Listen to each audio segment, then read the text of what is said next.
Lancé, l'habillement doit être en combien de pièces? Il est recommandé dans la sunna, l'habillement est en 3 pièces. En 3 pièces. Le prophète a été habillé en 3 pièces. 3 pièces, un nizar et 2 lifar. Je vais l'expliquer. Un nizar et 2 lifar. Et d'autres disent, pour la femme, on doit l'habiller en 5 pièces. En 5 pièces. Ils se sont argumentés par la liste de Kulsum. As-Sakafiya a dit, j'ai assisté au lavage de Kulsum, la fille du prophète.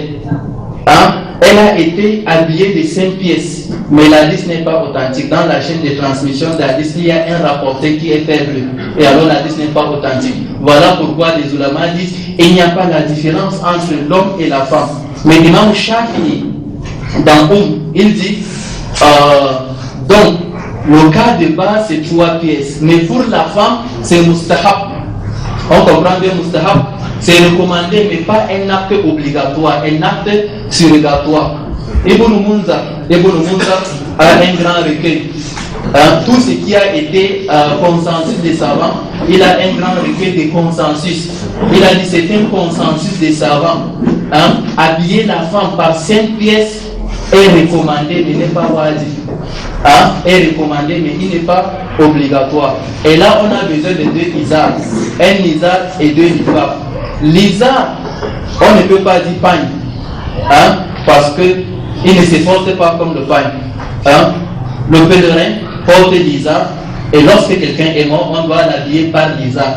Et à nos jours, beaucoup ne connaissent pas s'habiller par l'izar. Maintenant, je m'habille par l'izar avant de l'habiller. Voilà ce qu'on appelle alors izar. Comme ça, c'est le izar. On peut courir avec. Et c'est la sunna aussi de porter. Il n'y a pas un défaut, Inch'Allah. Donc, pour ne pas perdre du temps, comme vous avez déjà vu, mettons qu'on l'a déjà habillé par un izar.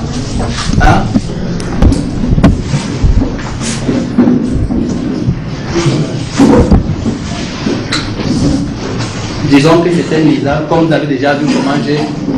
Voilà.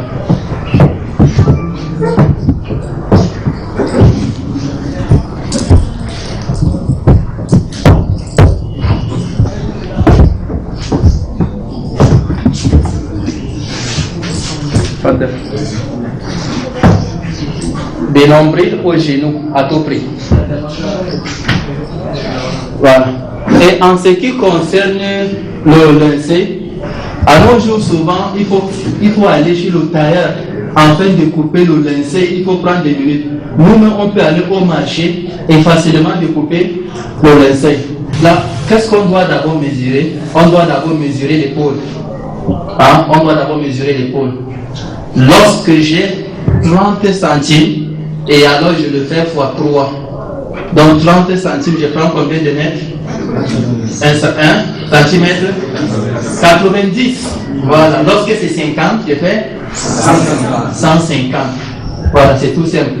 Mais la plupart des tissus qu'on achète au marché, c'est souvent insuffisant. Là, il faut passer chez un tailleur d'ajouter le bout. Voilà. Et en plus, la longueur, lorsqu'il a une longueur, on doit toujours ajouter 60. Un réserve de 60. 30 sur la tête et 30 par le pied. Donc ici, moi-même, j'ai fait mon propre lacet. Au cas qu'Allah prescrit mon départ, enterrez-moi avec ça.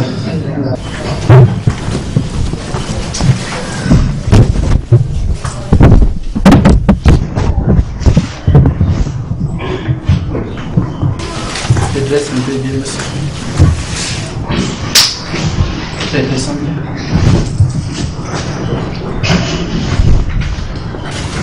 Voilà.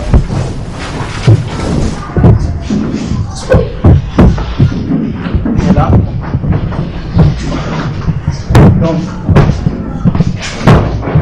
là. Donc, si on prend ce côté, on va fermer jusqu'au derrière mon dos. Ça va aller jusqu'au dos. Si on prend l'autre côté, c'est la même chose. Et là, le bout, on va serrer, on attache. Le fil qui est là, on va un peu laver. Donc, c'est. Vas-y. Voilà.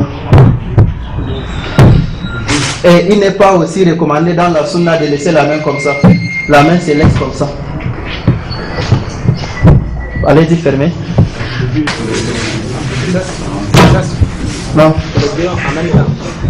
Non, commencez par le premier d'abord. Vous serrez le premier.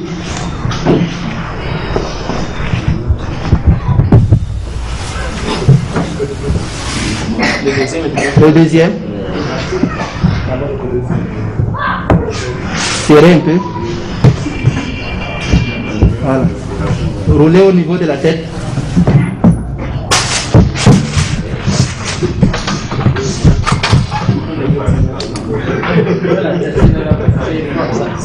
Roulez bien. Non. Continuez ça. Voilà. Il y a le tissu. La corde là. Si le tissu est suffisant, il y a la corde.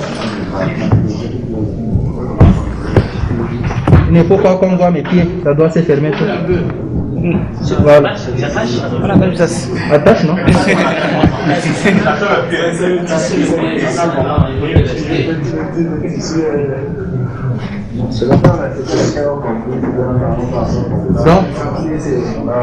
Donc là, au niveau du pied, on doit un peu serrer. Au niveau de la tête, on doit aussi serrer. Et la corde, souvent on peut enrouler comme le bâton de manioc. Hein? Si vous voyez qu'il faut enrouler, là vous allez le faire. Mais si vous voyez que c'est bien emballé, et là ça va.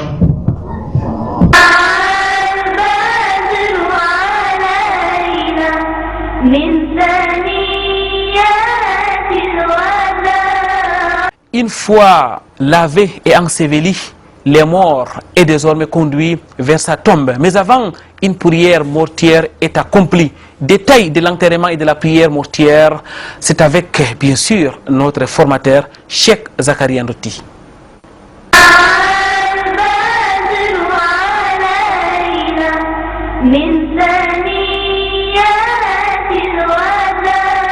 Lorsqu'on vient à la place de la prière, on va placer le corps. Lorsqu'on place le corps, l'imam va se tenir juste au niveau de quoi? Hein? Au niveau juste derrière l'épaule. Hein? Voilà. Et la femme, il va se tenir juste au milieu. C'est ce qui est connu dans la sunna. Et lorsqu'ils sont nombreux, on commence par les hommes, on met les femmes, et c'est comme ça qu'on doit continuer. Et l'imam doit se tenir. Et ce qui est connu dans la sunna, de faire 3 rangs de la prière. 3 rangs qui est connu dans la sunna. Mais lorsqu'il y a une jama'a, là aussi c'est Zalika Fadlullah Yujihi Man Yasha.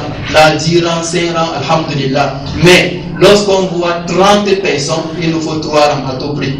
Même avec 50 personnes, c'est 3 rangs. Mais des centaines de personnes, là c'est Zalika Fadlullah.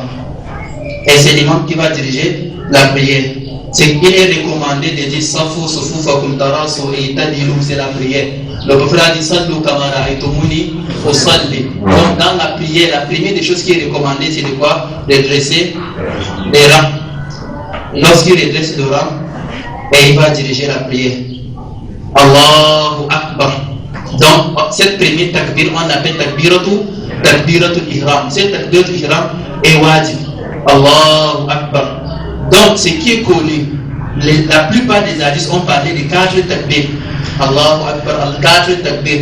Mais il a aussi été rapporté du prophète sallallahu alayhi wa sallam, il a fait 5 takbir, 7 takbir et jusqu'à 9 takbir.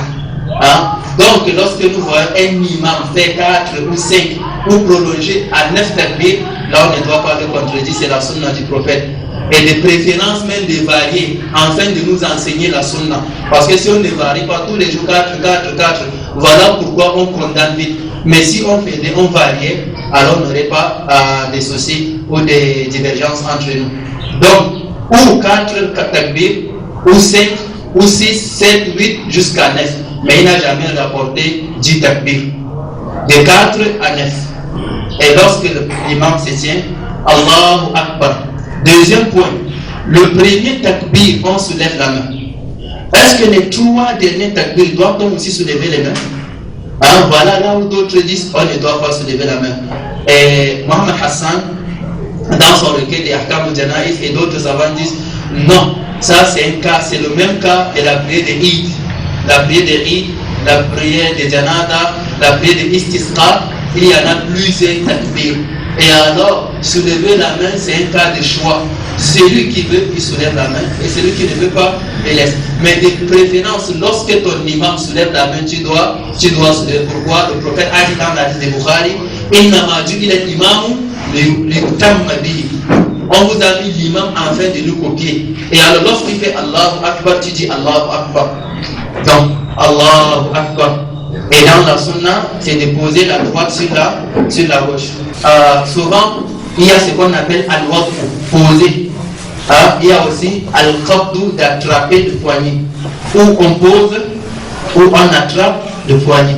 Et toujours dans la prière de Janada, ce n'est pas le corps qu'on voit, on regarde la tête, là où tu dois faire le sujoud. Considérons que tu vas faire le sujoud, c'est là où tu dois regarder. Donc, exemple, Allahu Akbar. Et la takbir, ou au niveau de l'épaule, ou au niveau de l'oreille. La hadith a été mentionné dans Bukhari et Muslim. Épaule ou oreille.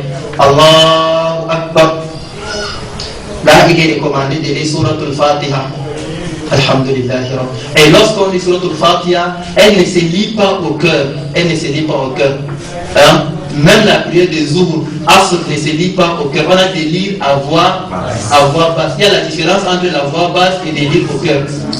Tu dois t'écouter toi-même. Alhamdulillah.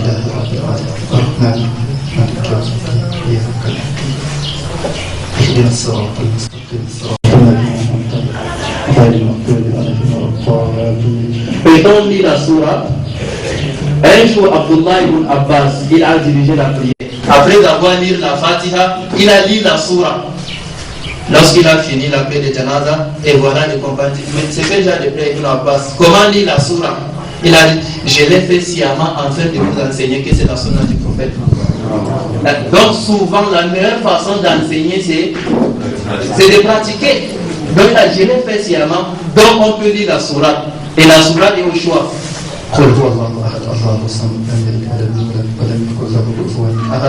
La première takbir est finie. Je relance. Allahu Akbar. Je prends la salat à la Ibrahim. Allahumma salli. Il y a plusieurs formules. Donc tu choisis. Oh Allahumma salli ala Muhammad wa ala ali Muhammad kama sallaita ala Ibrahim wa ala ali Ibrahim wa barik ala Muhammad wa ala ali Muhammad ma barakta ala Ibrahim wa ala ali Ibrahim innaka Hamidum Majid. Oh Allahumma salli ala Muhammad wa ala alihi wa azwajihi wa zurriyatihi. Là tu as une autre formule. Il y a à peu près 7 formules différentes. Pour ceux qui veulent voir, il y en a dans Sifatu Salat al-Nabi de Cheikh Albani. Voilà. Donc lorsqu'on lit la Fatiha, on fait un takbir. La Fatiha et Surah, on fait un takbir. Deuxième takbir, on lit la salat au prophète sallallahu alayhi wa sallam qui a Allahumma salli ala Muhammad. Lorsqu'on achète, on relaxe Allahu Akbar. Troisième takbir. Là, on concentre tous nos doigts sur le mort. Le frère dit fa'akhlisu lahu du'a. Mettez tous vos doigts sur lui. Si c'est un homme, Allah maghfiruhu, ou en mettant son nom, Allahumma khfir Muhammad, warham Muhammad, wa afi Muhammad. Est-ce que vous me comprenez bien? Non. Ou on peut employer un pronom, Allahumma khfirhu warhamhu. Et là aussi, la sunna reconnaît plusieurs formules de dua. Allahumma innahu abduka, ibn abdika, faqirun ila rahmatika, wa anta ghaniyun an adhabi. Allahumma in kana muhsinan falifi ihsani, wa in kana musi'an fatajawaz an sayyi'ati. Allahumma la tahrimna ajra, wa la taftina ba'da. Allahumma khfirhu warhamhu. Allahumma ti daran khayran min dari, wa ahlan khayran min ahli. Allahumma qihi min adhabi jahannam. Donc tu choisis la formule. Et lorsque tu finis ce doigt, tu vas faire encore takbir, le quatrième. Et lorsque tu as le temps de faire bien que 4 takbir, Allahu Akbar, Assalamu alaikum. Et lorsque tu as l'intention de prolonger, là tu prolonges le doigt. N'aie pas oublier aussi les autres frères. اللهم اغفر للمسلمين والمسلمات والمؤمنين والمؤمنات الأحياء منهم والأموات.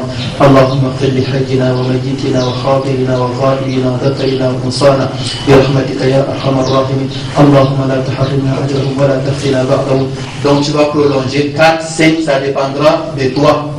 Et lorsque tu finis, Assalamu alaikum, ou Assalamu alaikum wa rahmatullah, et la prière est finie. Voilà, et lorsque la prière est finie, alhamdulillah, on a un enterrement. Lorsqu'on vient à l'enterrement, on doit d'abord respecter les principes du cimetière. Première des choses, il est recommandé d'entrer aussi par le pied droit. N'oublions pas. Deuxième des choses, les invocations. Assalamu alaikum ahla diyari qawmin mu'minin. Wa inna insha Allah bikum lahikum. Yarham Allah mustaqdimina minna wa mustakhirin. Il est même mentionné, il est aussi écrit à l'entrée du cimetière. Donc on fait ces doigts. Et lorsque tu entres, tu dois faire un doigt pour tous les morts. Hein? Et toi, il est aussi interdit de bavarder au cimetière. Il est interdit de s'asseoir sur les tombes.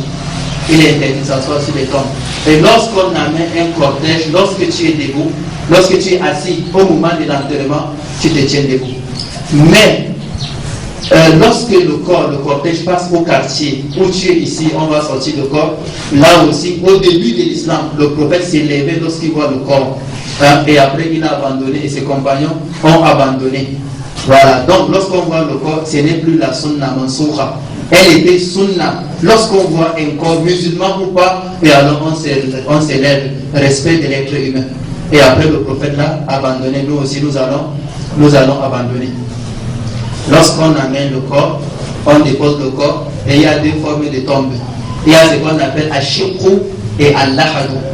Ce qui est connu ici à Douala, c'est Ashiqou. Lorsqu'on creuse, et alors on laisse le milieu.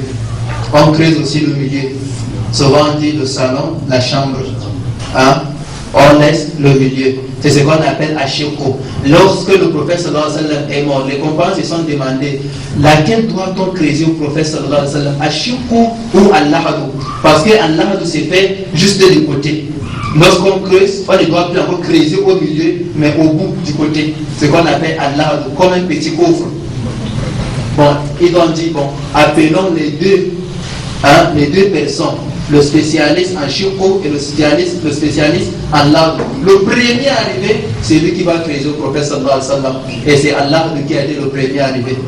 Il a enterré, il a creusé. Donc, bon, comme Kousséri, il creuse à Shirko, à Lahd. Le Tchad, c'est Allah, le Soudan, Allah, même le Niger, c'est Allah. Au Niger, il y a d'autres font Ashiko, d'autres font Allah. Mais ici, on voit toujours c'est Ashiko. Donc, des préférences d'enseigner aussi la sunna de faire Allah. On enterre. Et lorsqu'on vient à l'enterrement, il n'est pas interdit de prêcher. On peut prêcher, mais ce n'est pas un lieu de prêche. Donc, ce n'est pas un principe qu'il faut prêcher, mais c'est une occasion de rappeler aux frères. Et si on ne rappelle pas, il n'y a pas, c'est pas grave.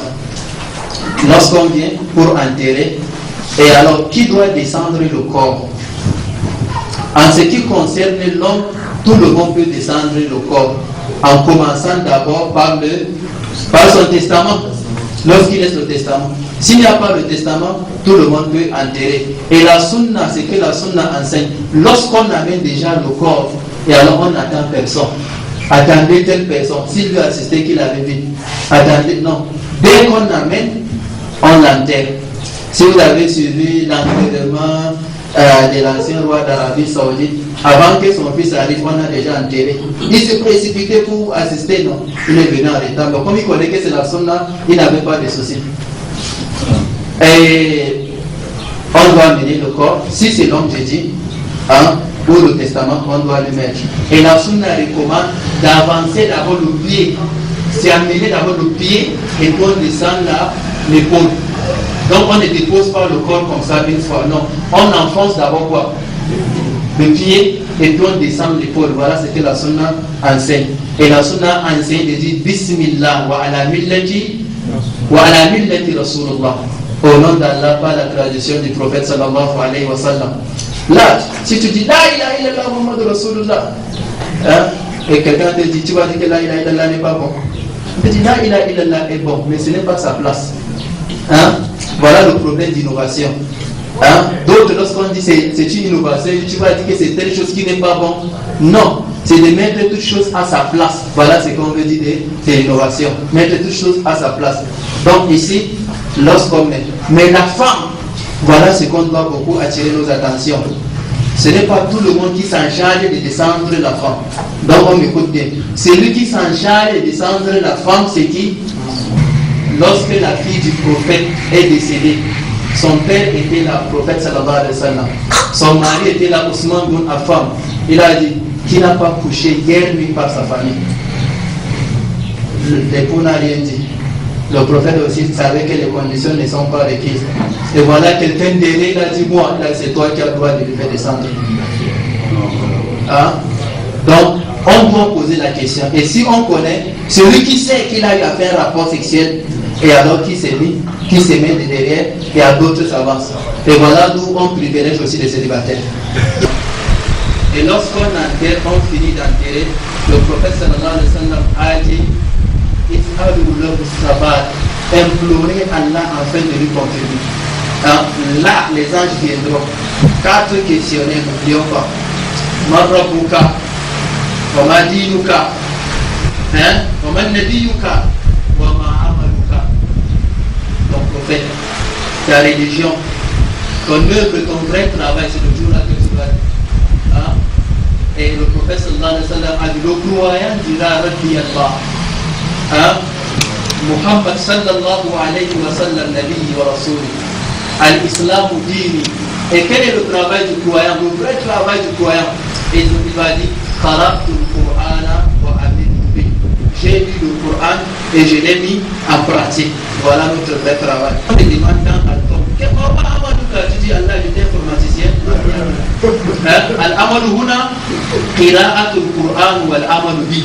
Lecture du Coran, pas rien que lecture. Lecture et le mettre en pratique. Et lorsqu'on finit, il est aussi recommandé d'arroser la tombe. Hein? Et on doit aussi élever la tombe au niveau des chiffres. Regardez ma main là. Lorsqu'il est plus un chiffre, le prophète a recommandé de détruire. Un chiffre. Voilà. Et de détruire par la sagesse.